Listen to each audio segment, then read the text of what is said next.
So I am Frederick Charles Statham Jr. That's my full name, at least.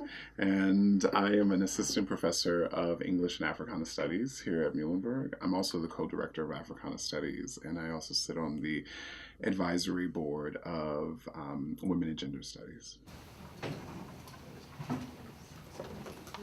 Right? So many of us jump to the interpretation, and what happens is it doesn't reveal your brilliance.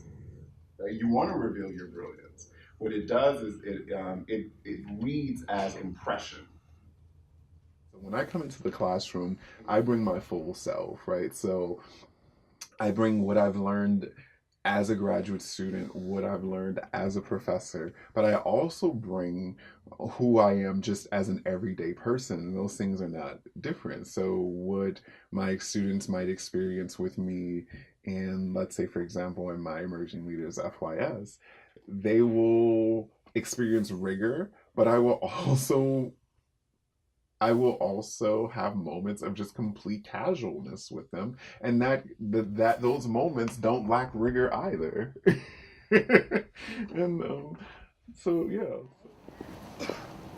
Oh, Amir's leaving. Hello, Amir. How are you? Good, how are you? Wait, you? No, it's fine. It's Oh, be okay. natural. Oh, how are you? I'm well. How are you? Just came from tabling. Uh, I'm making money. oh, good, good. Is it thanks to your candy? Yes, I brought Starburst, I brought lollipops, and Well, thank you for that. definitely my candy. Yeah, On the yeah. way to Are review. you on the class? On what class? Are you on your way to class? Oh yeah, I have a Okay. review for Spanish. All right. Well, good luck. I'll see you in office hours. All right. I mean, there's a lot of talk these days in higher education about invisible labor, and there is a type of invisible labor that happens where, because you may have opened yourself up to this mentorship relationship, or mentoring relationship, and you also, for me at least, not all faculty color do this, but for me, my work is very much wrapped up in concerns of race and intersectionality. So, students might see me as a person to go to understand or work through certain things, or also someone who they can express concerns without judgment. I mean, I constantly keep napkins and stuff on hand because my office sometimes becomes a place for crying, right? I don't is it strenuous? Yes, I don't resent it. I see it as something important. I don't resent the students. I don't regret it. I don't see it as a problem. Like, I see it just as a continuation of my pedagogy. What I do resent and what I do get frustrated with is that those times when you wonder whether it counts, is if the institution counts it, right? So that your students appreciate it. You appreciate it. But does the institution appreciate it? The blackening and browning of the 18-year-old population is increasing. That's a demographic inevitability.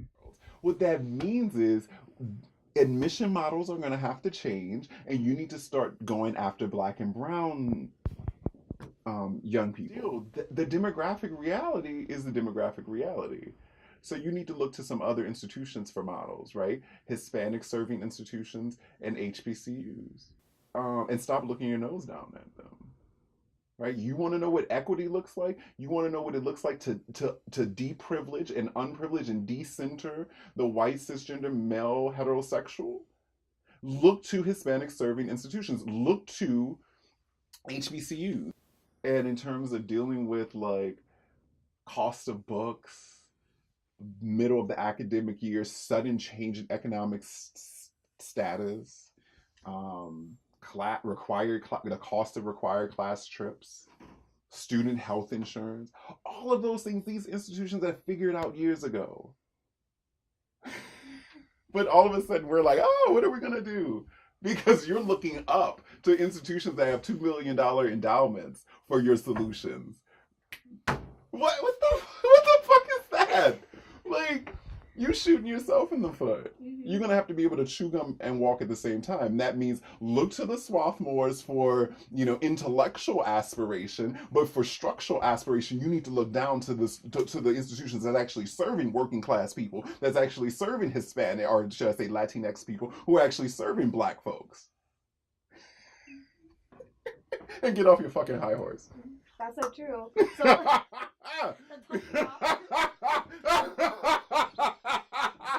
I mean, shit.